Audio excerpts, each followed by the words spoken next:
জিডিপির প্রবৃদ্ধির ধারায় দেশের মানুষের মাথাপিছু আয় বাড়লেও উচ্চ আয় বৈষম্যের কারণে উন্নয়নের সুফল পুরোপুরি পান না মধ্যবিত্ত থেকে প্রান্তিক মানুষ। রোববার রাজধানীর আগারগাঁওয়ে পিকেএসএফ ও বিশ্বব্যাংকের উদ্যোগে রেস প্রকল্পের দ্বিতীয় পর্যায়ের কার্যক্রমের উদ্বোধনী অনুষ্ঠানে উঠে আসে এই প্রসঙ্গ। এতে অর্থ ও পরিকল্পনা মন্ত্রী জানান, অর্থনৈতিক গণতন্ত্রের মাধ্যমে পিছিয়ে পড়া জনগোষ্ঠীকে মূলধারার অর্থনীতিতে যুক্ত করতে কাজ করছে সরকার। শুধুমাত্র রাজনীতিতে গণতন্ত্র থাকলে তো চলবে না, এই জন্য আমাদের স্লোগান হচ্ছে অর্থনীতিকে গণতন্ত্রের করা। বাংলাদেশের প্রত্যেকটি নাগরিকের বাংলাদেশের অর্থনীতিতে অংশগ্রহণ করার একটা অধিকার আছে। যে মানুষগুলো সবসময় অর্থনৈতিক পরিকল্পনা প্রোগ্রামের বাইরে থেকে গেছে, তাদেরকে আমরা ইন্টিগ্রেট করতে চাই অর্থনীতিতে। কম গুরুত্বপূর্ণ ও উচ্চাভিলাষী প্রকল্পগুলো বাদ দেওয়ার পরিকল্পনার কথা জানান মন্ত্রী। আসছে বাজেটে শিক্ষা ও স্বাস্থ্য খাতে বরাদ্দ বাড়বে বলেও জানান তিনি।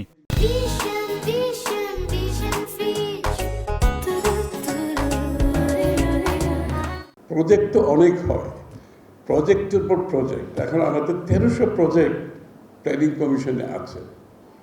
A lot of them has no value for money, no return on investment, never considered employment, never considered environment.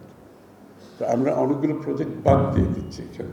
আমাদের আউট অফ পকেট এক্সপেন্ডিচার নিজের স্বাস্থ্য সেবার জন্য আফগানিস্তান চেয়ে বেশি, কিন্তু সেটা লজ্জাকর ব্যাপার। কিন্তু primary health care, preventive health care, যেটা প্রাইমারি লেভেলে ইউনিভার্সাল করতে যাচ্ছি, এবং আপনারা দেখবেন আগামীতে বাজেটও সেটা রিফ্লেকশন হবে। এদিকে রেস প্রকল্পের মাধ্যমে নারী উদ্যোক্তা সহ 2 লাখ তরুণকে প্রশিক্ষণের আওতায় আনার পরিকল্পনার কথা জানানো হয় দ্বিতীয় পর্যায়ের কার্যক্রম উদ্বোধনীতে।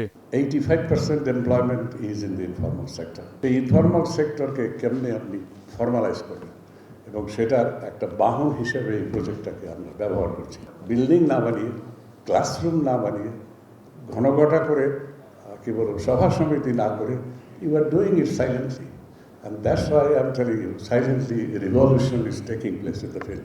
2030 সালের মধ্যে প্রকল্পের আওতায় সরাসরি উপকৃত হবেন 4 লাখের বেশি উদ্যোক্তা। অগ্রাধিকার দেওয়া হবে পিছিয়ে পড়া জনগোষ্ঠী, জলবায়ু ঝুঁকিপূর্ণ এলাকার তরুণদের। তোফাজ্জল হোসাইন, সময় সংবাদ, ঢাকা।